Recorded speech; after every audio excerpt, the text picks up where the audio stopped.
This is the Detroit Sports Podcast Network. It's Vito Chirco from Top Cat Sales in downtown Royal Oak. Are you looking for team apparel for your high school, your club sports team, or your corporation?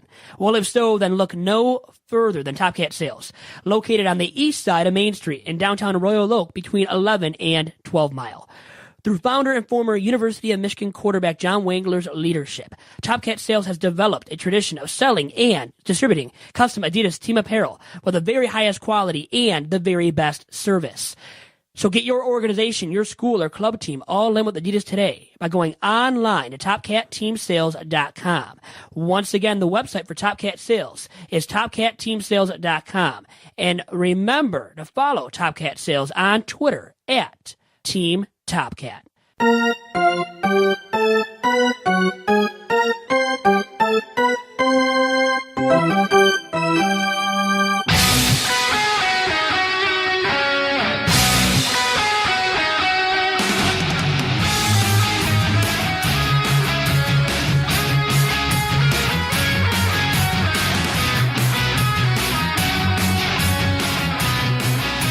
Welcome to the latest, the freshest edition of Tigers Talk with Chirco and Company. It's episode number 73 during a full bloom of winter weather that is upon us. Doc, my co-host John Macron, with me as usual in studio. John, how's it going? Vito, you braved the elements. You're here in the Sterling Heights studios. I appreciate it. Looking forward to talking some baseball with you. I know that you got some hot topics, and I saw the names on the list of those that the Tigers are potentially willing to bring on, and all I can say is, oh, man, what a yawn for an offseason for the Detroit Tigers. Now, I know that you and I are crazy.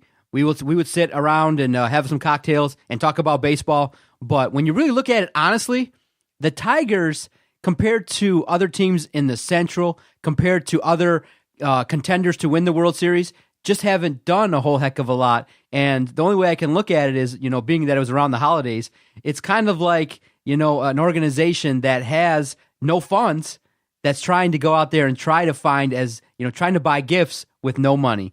And unfortunately, the names that you brought to me and texted me and emailed me, I was like, seriously? This is the name, this is the crop of talent that we're bringing? And I guess the first question I want to ask you is it important right now for Al Avila to restock the minors?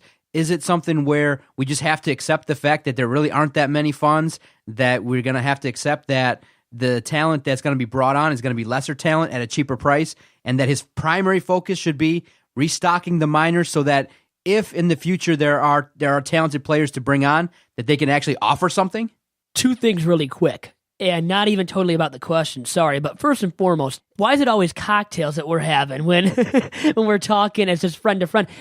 How about a beer? How about a cerveza? That's what I mean. Okay, so you meant that. Now the second question, what is worse?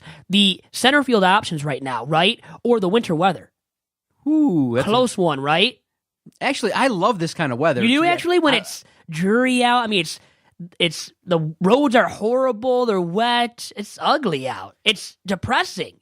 That's why people have depression right now. Clinical depression happens right during the winter because of weather like this. See, I'm one of those people that just goes with the flow. I mean, look, you look at me sitting here in the studio. Got my scarf on. The Podfather scarf, as you noted before we started this podcast. So I'm comfortable. You can wear your hats. I got, maybe next week I'll show you or tell you how many I have. But I have a collection of like maybe 15 hats that are nice and warm that you can cover your head with. So wear one a week and give me one. Would it fit my head? Probably. You never know. There we go. So I'm not one that complains about the weather. So I'm down for it. It's not that bad to me. And I'm a safe driver. And I like the snow because the kids get out there, they make snowmen, and they have a good old time with it. So for those that complain, dude, stop, crying and getting your panties all up in a bunch. Just deal with it. It's Michigan. Otherwise, leave. It's no big deal. If you're not happy with the weather, then, find another place to live. But this is Michigan, man. We got to be tough. Toughen up. Stop crying about the weather. You have to be Ford tough, right? Aren't we built Ford tough? Like the Lions? No, they're not really. Now the Tigers, well, not owned by the Fords, but I would like to think that this group of players can at least be tough enough to muster 79 to 85 wins this year. But back to really quick something else. Doc does have two kids. He does. So remember that. I don't think I have any. So I'm going to say that right now. Don't think I have any. But to answer your question now, going back to about whether or not it's worth it for Al Avila to build up the minor league system and to restock it. Well, it is, but you want young guys, not the likes of Omar Infante or Edward Mujica. And then the center field options right now out there that are veteran center field options, they are very non-appetizing. Aren't they? I mean, Austin Jackson to start off. He's the biggest one to note because, well, he was a Tiger, but he hasn't been relevant since 2013, honestly. And that was his first stint, only stint so far. Hopefully not a second stint occurs. Now, if it does, you got to look at these numbers. And they're very non-appeasing. I mean, his OPS, now in 2013 was 754, and his WAR was 3.6. Now, he hasn't recorded an on-base plus slugging north of 750 or a WAR north of 2 since that very season with the Tigers. And last year, guess what his WAR was in 54 games with the White Sox? Negative 1.3. Negative 0.1. So a negative WAR is the lowest of his major league career. And then his OPS was well below 700. That at the major league level is not acceptable. That is minor league caliber. So maybe he should be inked to a minor league deal. And then you start resorting to the guys within the organization already, such as Jacoby Jones. Hey, at this point, go to him because the starting center field options for the Tigers on the external market are not appeasing whatsoever. And it starts with Austin Jackson, and it's just not going to help out the Tigers by signing him. You know, the first and lasting memory I have with Austin Jackson is my wife felt sorry for him because he was involved in the trade that brought in David Price. And it was one of those situations, it was really unusual in that a live baseball game was taking place.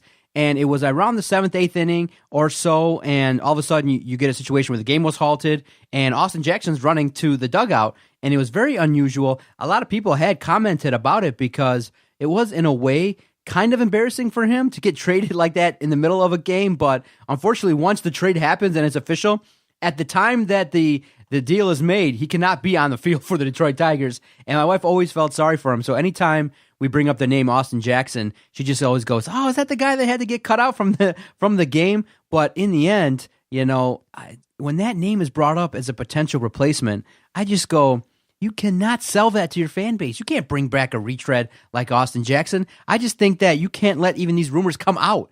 I would go with just, hey, we're going to let Jacoby Jones have a strong opportunity to go out there and earn the job and just go with it. If he fails, then you deal with it in mid-season. But to bring back Alex Avila and Austin Jackson, what is this, 2009 again? Good Lord, no. Just when I heard that, what is the seriousness of this rumor that you're bringing to me? Well, Jason Beck of MLB.com, he's the Tigers beat writer for MLB.com, brought this up as a bold prediction for the Tigers in 2017. That's your bold prediction, Jason? Oh, no, absolutely. I am not feeling that whatsoever, re-signing Austin Jackson, as in bringing him back for a second stint. One stint was too many with him. Honestly, Alex Avila, you could almost say that. But I'm going to say this to argue that point. Well, Alex Avila is only a backup. Austin Jackson would be truly contending or competing for a starting center field spot with the Tigers come opening day of 2017. That's where the problem stems. Him as a fourth outfielder, maybe he resurrects his career a little bit back in Motown to be a quality fourth outfielder, but as a starting center fielder day in, day out for the Tigers, I am not having that whatsoever, and no Tigers fan should have to put up with that in 2017. But once again, it's a sign of things that are changing with the Tigers, that they're going into a retooling mode where they're not serious about winning in the near future. And it looks more and more like that when they haven't picked up a quality bullpen option yet to upgrade the pen, which has to be upgraded big time, and then only getting Alex Avila to date. That's the major league roster move they've made outside of dealing Cameron Maybin for nothing to the Halos. So adding Alex Avila, adding maybe Austin Jackson, or Peter Borjas, and he's a center field option who's played for the Halos, was good with them, played for the Phillies as well, most recently. But this guy hasn't put up great WAR numbers, can't hit either, and put up an OPS below 700 last season. And for the last 3 seasons of his major league career, this guy, Peter Borjas, has put up an OPS below 700. Once again, that's minor league caliber numbers. And then the WAR isn't sharp. And none of these options really pop out at you when you look at the names. Names that also include Desmond Jennings. Let's see. I mean, he's one of the other notable guys. Coco Crisp, the aging vet that is Coco Crisp, who really doesn't even play or is capable of playing in center field anymore. Michael Bourne, who was a free agent bust pickup by the Indians. Do we really want to go down that route or just rely on internal options? And I think right now, Doc, what we're faced with is that these internal options, such as Jacoby Jones, most notably Jacoby Jones, is a better option to go with as your starting center fielder come opening day than Austin Jackson or these other guys that I just brought up. I agree with you 100%. Listen, if you're going to go with the youth movement, hey, you got to rely on Jacoby Jones, Nick Castellanos, James McCann. You got to hope that these young cats develop and they can do maybe even take a leadership role on the Tiger squad. Because right now you got Miggy, you got Justin Upton, you got Victor Martinez, and they're a little bit, getting up there in terms of their age. And so you would expect that V-Mart and Miggy, their production, I don't know. How far can we expect and how long can we think that Miguel Cabrera and Victor Martinez are going to be the guys that are going to provide the punch in that lineup? You got to probably, defer a little bit more to Justin Upton, JD Martinez, if he's still on this squad. So it's going to be one of those things where I do believe that if you give the reins to Jacoby Jones, what do you think the likelihood of him having success in 2017 in terms of maybe playing 125 games? What is the likelihood in your mind, percentage-wise, that he stays up with the big club for the entirety of the season? Not very likely, and because of this stat right here, look at his average in AAA last season, where you're facing lackluster arms, right? And an every game basis almost. He hit 243, and his other numbers weren't great either. He can't get on base, can't hit for power, didn't showcase that enough at least. Can hit for a little bit of power, I know that, okay? But at his young age, 24 years young, he's not good enough right now to showcase his full ability at the major league level. So he wouldn't last. To answer your question, I don't think he would last at the major league level for the full entire season as a Tigers starting center fielder, which is a problem if you're rolling with him as your opening day starting center fielder. But still, once again, my point is, I think it's more worth it to give him the chance to start in center field come opening day than to give Austin Jackson the reins again. Why would you go down that route with Ajax, who can't hit either at this point, it looks like, in his major league career? So go with something internally that can maybe sprout into something, a full-fledged productivity, much more, at least going forward, than what Austin Jackson can do at this point in his career. And by the way, he's turning 30. Come next month, he will be 30 years old. Never a great thing when you look at a guy's numbers and they're trending downward, and the guy is already 30 now. So I say definitely move past Austin Jackson and these lackluster veteran options, and you know what? Roll with Jacoby Jones. See what he's truly made of. But right now, I don't think you're going to get much worth or value out of Jacoby Jones at the major league level. I think he needs some time still to develop his full-around game. His hitting ability has to improve as well. And you can rectify that at the AAA level much more easily than him being exposed at the major league level. So there is that as well. So I know I've made now a few points, but I still would say it's worth it to roll with Jacoby Jones. Even though I think, Doc, and you can maybe agree with me, disagree with me here, but I think he's going to struggle right away if he is the starting center fielder come opening day. Yeah, it's one of those things where he had such a hot start, but once pitchers caught up to what he was doing, he did definitely have a slump there.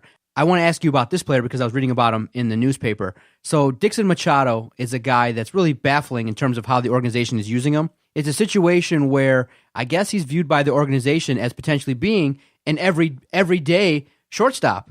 Well, unfortunately, you got an everyday shortstop. You got your guy. So it's one of those situations where he's used up his options. He can't go back to the minors because if that happens, he's going to be exposed to the waiver wire and likely picked up. So there really is confusion about where to put this guy because if you keep him as an everyday utility guy, what do you do with Romine? What do you do with Iglesias? So that kind of throws things up in the air in terms of, well, if there are phone calls for Jose Iglesias or for Ian Kinsler, what do you do? It's one of those things where you got a young cat like Dixon Machado, the organization views him highly, but can't get on the field. Well, the viewpoint of the franchise right now, of the upper management, is what? Is it to win? Is it not to win? If you're just booting on 2017, then you boot on Ian Kinsler. Dealing him would open up a spot at second base for Dixon Machado, who's a youngster who maybe isn't major league ready, just like Jacoby Jones, but give him a chance, right? A realistic shot to prove his worth. And then he might bloom into something of full-fledged worth, of high-quality productivity, and maybe not right away come opening day of 2017, but maybe in the second half of this upcoming season, you see him sprout into something of productivity. And that's why I think right now, if they're not truly trying to contend this season, Doc, coming up, then you know what? You move on from Ian Kinsler. And I've spoke about that ad nauseum on this very podcast. Move on from him. Give Dixon Machado the reins at second base. Why not if you're not trying to truly win the AL Central this season? See, my thinking is this. I like keeping Ian Kinsler and Jose Iglesias, but you need a little bit more offensively from Jose Iglesias. There is talk of potential moves that could be made for both those guys, but you got to remember that Jose Iglesias brings you a lot on defense. He makes the tough play look routine. He's a guy that has solid defensive numbers, but what the struggle for him was his inconsistency at the plate. Ian Kinsler is a guy that has value, could bring you back a couple guys that could be productive. So the case for these other guys, just below the top tier guys, is a very interesting thing that we're going to look at in terms of what do you do with guys like Romine? What do we do with guys like Steven Moya? What do we do with guys like Dixon Machado? When we use these names and we say them, we go, well, they're on the squad, but they're basically utility guys right now. Can any of them step up? Steven Moya, I guess, would be the guy that probably is the leader in the clubhouse in terms of potential. But what was your assessment of him last year? It just seemed like they tried to give him opportunity after opportunity. He just wasn't able to seize it in terms of getting the clutch hit consistently enough. My assessment is this about Steven Moya. Long swing and can't field, so he's a fourth outfielder, definition of it. Can't start at the major league level, never will. At least good pop off the bench that he can provide you with, though. But that's the extent of what he can provide you with at the major league level, in my opinion. Embarrassing defense. Embarrassing. Could you remember those viral videos of him, bumbling and stumbling out there in the field? It was bad. And that's what, unfortunately, the problem is, though, when you have what a lot of people call 5A players, where they're a little bit better than being in the minors, but when they get called up to the big leagues, it's just not good enough. So I think, a lot of people do kind of respect Romine and his abilities, but you got to upgrade. You got to upgrade your utility guys. You got to upgrade from Moya. You got to upgrade from Dixon Machado. So there really is nothing of note that you would say is somebody that's going to come up and press these guys right now. And so what are you going to do with these guys? That's the thing, is that you need some guys that maybe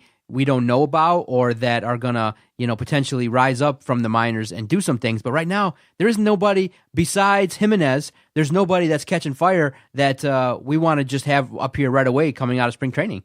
So, Doc, let's play a game of Big Vito's over-under. First, about Ian Kinsler. Will he be the starting second baseman, over or under 50%? I say over. I just think that right now the cost might be a little bit too high. I think that some other clubs out there may be offering some things for Ian Kinsler, but they're probably offering garbage. They're not offering good enough talent that will probably equal what he is really worth. So I think he's going to probably, I would say 65%, he's the starting second baseman for the Tigers. And now how about Jose Iglesias at shortstop? Will he be the starting shortstop come opening day? Over, under 50%? I would say over. I'd say 75%. I think that a guy like Jose Iglesias, because of the nature of his defense, does a lot of things for you. And when you look at the infield, it's not bad. The defensive numbers that went a little askew and were warped were from the outfield. They would miss cutoffs routinely, they would fumble and bumble routine plays, and they would allow so many additional runs because they couldn't hit the cutoff. They weren't really reliable in terms of throwing guys out. So the defensive numbers where they were really,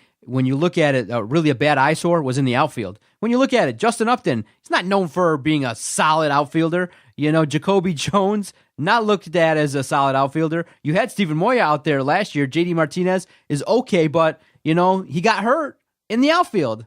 So you gotta expect a little bit more defensively from that outfield, less mistakes and a little bit more fundamentals. No well, now doubt. you think of this now, Doc. They couldn't field last year, like you said. Even with JD Martinez, their metrics across the board were horrible. Now you put Jacoby Jones out there, who's inexperienced at playing center field in spacious Comerica Park. It's going to be a train wreck. You thought Moya was a train wreck just playing the corner outfield. How about Jacoby Jones, a guy that's not experienced at playing center field, putting him out there on a full-fledged basis? Best of luck to him, because I don't see him performing very well defensively. And that's another problem you must bring up when discussing Jacoby Jones being your starting center fielder come opening day. Can he field the position adequately to be the starting guy? I don't think he can, but I think with the limited options, he's better than Anthony Ghost and better than FU to everybody, Tyler Collins. You don't want him out there really starting. You don't want Ghost whatsoever starting. It's got to be Jacoby Jones if you do so internally. So I think it will be, I'm going to play my own game here of Big Vito's over-under and give him an over 50% chance of starting come opening day. How about you for Jacoby Jones in center field? Yeah, I would say over as well. I think that in the end, by the process of default, he's going to get the job. And unfortunately, that's just the nature of where the Tigers are at, in that they probably could upgrade that position, but they're a little bit hamstrung. Like I said, they just can't go out there and get the most talented guys. But I was just reading here just now as you were talking, ESPN's Buster Olney has ranked Ian Kinsler the number 3 second baseman in all of baseball. Only the Astros' Jose Altuve and the Mariners' Robinson Cano are considered better by Buster Olney. What do you think about that? I think it's fair to say that. You think that he's going to be in 2017 among the top 5 second basemen? He had some very solid numbers, batting .288 with 28 home runs and 83 RBIs. Well, see, Doc, it's based off of last year. Now, him repeating that kind of success at the plate in 2017, I don't think it's realistic out of Kinsler at this point in his career. So I would say, hey, under 50%, that he's as good in 2017 as he was in 2016. So putting him in the upper echelon of second baseman in the American League, you can do that, but I would say he's more like a guy that's outside of the top 5 or just inside the top 5 of second baseman in the American League. And you have, how about Brian Dozier? How much he did with the Twins, hitting all those home runs, 40-plus bombs. You might have to put him a notch ahead of Kinsler. But Kinsler just came off of a Gold Glove campaign as well, and hitting all those leadoff home runs, all those bombs in totality. That's why he was placed where he was by Buster Olney. But him repeating that kind of production, I don't see it happening out of Kinsler. And that's why, once again, maybe you deal him and you put Dixon Machado there. If you think that Kinsler is on the downside or trending toward the downside of his career, why not give a youngster a chance to perform every day at second that maybe can bloom into something eventually? And especially if you're retooling, you're going in that direction as a ball club, you've got to, I think, entertain the idea of dealing Kinsler and giving Machado the starting second base job. Ooh, okay. So you're saying, hey, you know what? You have this asset, probably the most realistic asset that you have that you probably could let go of. And the name that you would say probably would be Ian Kinsler, then probably number 2, JD Martinez, would be the movable pieces that you have right now. But unfortunately, like I said, the phone lines seem to be dead right now. They're probably ringing, but the offers probably just aren't juicy enough because you don't really hear too many solid trade rumors. All you're hearing is the addition of some, really washed up minors that they're hoping to maybe catch fire with at this point in time. And now my other question for you, another big vetoes over-under situation, it's about Austin Jackson. Do you see Ajax coming back? Over or under 50% for that one, Doc? I say less than that. I just think that it's a situation where I know you need depth, but it's one of those things where I think you can do enough with just keeping Jacoby Jones out there, look for the minors, and maybe just bring up a guy that potentially you could. I mean, even if it's just Jacoby Jones the starter and Romine gets the spot starts here and there, you never know that... You never know what Romine can do. Even a guy like Tyler Collins. I mean, I know that his first stint out there in the outfield wasn't the best, but wasn't he a little bit resilient too? Wouldn't you call him a guy that maybe, just maybe, is a guy that's looked upon favorably, could be a utility guy that gets out there, had some clutch hits, but not too many, but it was just one of those things where he had the faux pas early in the season, but I think that he rebounded admirably in the second half of the year when he was brought back after his punishment. But his production tailed off late in the season. In September, when they needed him to hit, he did not. And he can't really field the position of center field adequately, so I say he's a fourth outfielder, maybe a quality fourth outfielder, but he's no better than that. Steven Moya is no better than that. Jacoby Jones at this point, perhaps, and more than likely is no better than that. So you're dealing with that with a lot of circumstances here with their internal options. And externally, going to Austin Jackson, he is no better than a fourth outfielder, more than likely. Now, if they were to see signs that he is hitting a ton right now, like, getting ready and looks like a different kind of guy and adds all this bulk to be able to hit for maybe power out of that center field position and shows signs, maybe they see him run and, hey, he looks like he's this gazelle out there, a guy that can just run and run a fast 40. Well, maybe then you think about bringing A. Jackson. But I think right now the more likely thing, if you bring Austin Jackson in even, I think you ink him to a minor league deal. I don't even know if he'll get a major league offer, Doc, or if he does, it'll be very limited from the amount of teams I'm saying that he'll get a major league offer from. And from the Tigers' perspective, I think that you might only want to give him a minor league deal if you're willing to bring him back. Then you have him fight for maybe the starting center field job. But off of that, not off of a major league deal. He's not worth it at this point. And once again, about Avila, why he was brought back on that major league deal, well, he's a backup. It's easier to do that with him. Now with Austin Jackson, when you want him to be your starting center fielder, to be your fourth outfielder, okay. But no, you don't sign him to a major league deal to be your starting center fielder. That's my point, and that's why I think, once again, about Jacoby Jones, it's more than likely. So over 50% that he is a starting center fielder come opening day, Doc. Is Brad Osman still the manager? Unfortunately, that is the case. I missed Even the with our New Year's resolutions that we want to make, he is still here. We can't just, snap our finger and get rid of him. Because if we could, you and I think we both would do it. And a lot of Tigers fans would as well, easily. And really quick you brought up Tyler Collins. And, those outfielders that we just talked about, they're no Kirk Gibson. They have nothing on him. And there is a trivia question that I wanted to bring up regarding Kirk Gibson. And, he was just named to the College Football Hall of Fame on Monday. And we know him for his success with the Tigers, right? But he did have a quality football career in college. But my question for you right now, Doc, is where did he play his collegiate football? That is a trivia question for this week's edition of Tigers Talk. Well, Vito, the one thing I do know is when there are some great Spartan alums out there, I definitely can check it out. But I do believe, if my memory serves me correct, Kirk Gibson, fellow MSU Spartan. That's what makes him great. Well, you better know that because you went there and he did go there indeed. So a local product that became a local hero and World Series hero, right, with the Tigers in 1984. And now this man, Kirk Gibson, will be officially inducted at the Hall of Fame's annual awards dinner in December in New York, and then will be further honored next New Year's Day at the Peach Bowl in Atlanta. And that's where the Hall of Fame, the College Football Hall of Fame, that is based. And now requirements for Hall of Fame consideration include a first-team All-American selection. He got that back in 1978, long before you were born. Or right when you were born, right around there, Doc. Not to date you now. 1979. Wow, 1 year prior. 1 year prior. Look at that. And now he was MSU's all-time leader with 112 catches, 2,347 receiving yards, and 24 touchdown receptions when he ended his career with Sparty. And his career average, Doc, of 21 yards per reception still stands as a Spartan record. He got it done on the gridiron. He did, to say the least, at Michigan State. Now, there's another trivia question that has to deal with Kirk Gibson for you, Doc. I don't know if you'll know this one, so here it is. Who was Gibson a 7th-round pick of in the 1979 NFL Draft? Okay. Now, it's a very good question, and I definitely, after I answer it, because I think I do know, because I'm a draft aficionado, and I'm definitely a big, huge football fan, I do want to talk to you and get your opinion on what you think about him in the announce booth, because there are some challenges, I think, in terms of the entertaining quality of Kirk Gibson and what he does add to the broadcast team there at Fox Sports Detroit. But I do believe, if my memory serves me correct, because I do know that he's talked about it a little bit on the broadcast, and he's talked about it, I think, in some certain interviews, is that he was a 7th-round pick of the Cardinals, but not the Arizona Cardinals. He was the 7th-round pick of the St. Louis Cardinals at the time. Really quick, how much did Google help you out with that one? Nothing at all, Vito. I guess because I remember him saying it. Listen, us Sparties, we all stick together. We know the history, and are you saying that I looked it up prior? I don't have anything in front of me. Not at all. No, you know what? Actually, I meant to say is that you're brilliant. You're a genius, and you're the podfather of the Detroit Sports Podcast Network. And all hail to the podfather of the DSP Network. And you can't teach that. Hell yeah, Vito. I looked it up on Wikipedia. You kidding me? Wiki does help out. Wikipedia and Google is my best friend. Now, because you're a fellow Sparty, do you guys hang out and drink cocktails, as you like to say?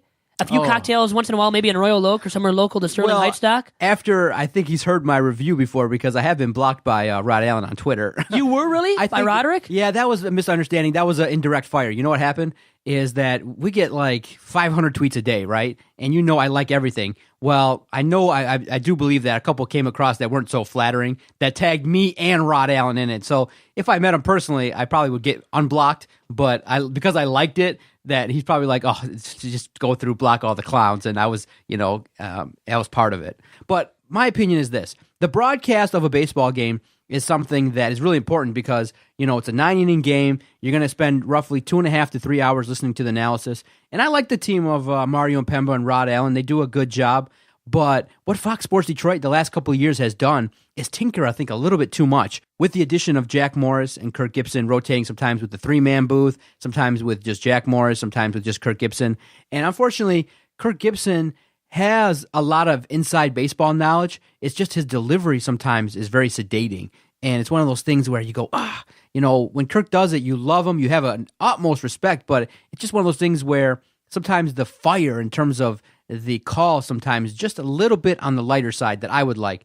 For me personally, sometimes there's no better thing to do than just turn on the TV and have the radio blasting in the background to get the ambient noises and things like that. I've just never found a much better option than just turning on the radio sometimes and just listening to a ball game, having a beer, relaxing, talking to the family, having the game on in the background. I really enjoy that, but I just think that in general, whether it's on radio, whether it's on TV, whether it's just your local broadcasters, I don't like three-man booths. I just think that it's just, sometimes it's over-talking. Sometimes it's, people trying to get their stuff in. And at the same time, when Kirk Gibson was on the broadcast, I felt like there's room for improvement. Well, it sometimes can be better in a three-way, but that's a topic for another day, maybe in another spectrum of life. But anyways, you brought up, Doc, that he's mundane. You don't salivate over Gibby, and I agree with you. I don't either. And you like Mario and Rod, though, huh? You do. They're entertaining. They bring more of the energy, and you want that Gus Johnson fire.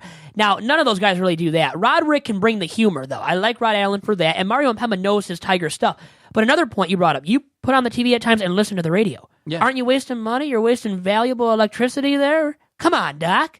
Well, I'm on my phone, and I'm usually on Twitter, so... You're burning right through that, I know, too. And more than one phone that you have. Yeah, exactly. So you can just put it on when you have Sirius, too. You can just have any game on in the background, so it's not a bad thing. Sometimes, oh, man, did you watch the couple games that they kicked over to FS1? Oh, my God, they were awful. I mean, awful. Just awful. FS1 sometimes just didn't do the best job, I thought, when they had the games. It just didn't seem like I was into it at all. So that sometimes it's just radio only. Just turn off the TV, click.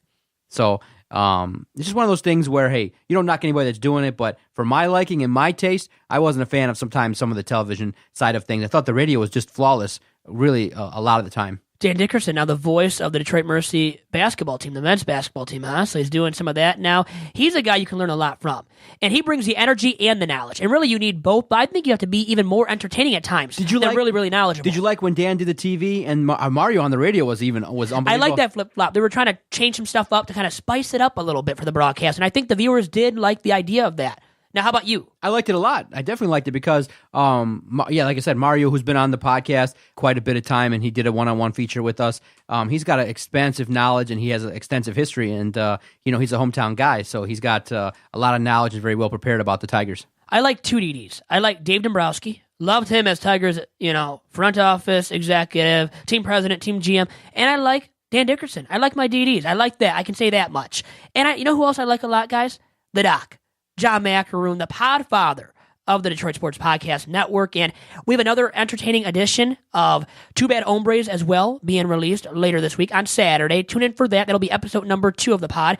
And the first podcast, good results so far, Doc? Great results. I thought that a lot of people that listened to it said, it sounded like we were natural. We had a good time with it, and it came out smooth. A lot of good numbers, good downloads. So I think it's a good name, Two Bad Hombres. I think it's something that can take off if we do it correctly and have a good old time with it. And stay tuned. Every Saturday, as many as we can do consecutively, we'll try to do that here on the Detroit Sports Podcast Network. And Doc, with that, let's get out of here. And thank you to our sponsor, Top Cat Sales, for all their work with us through the last year and a half, it seems like now. And thank you to all of you for tuning in to episode 73 of Tigers Talk. And tune in next week as well for episode 74. Talk to you then.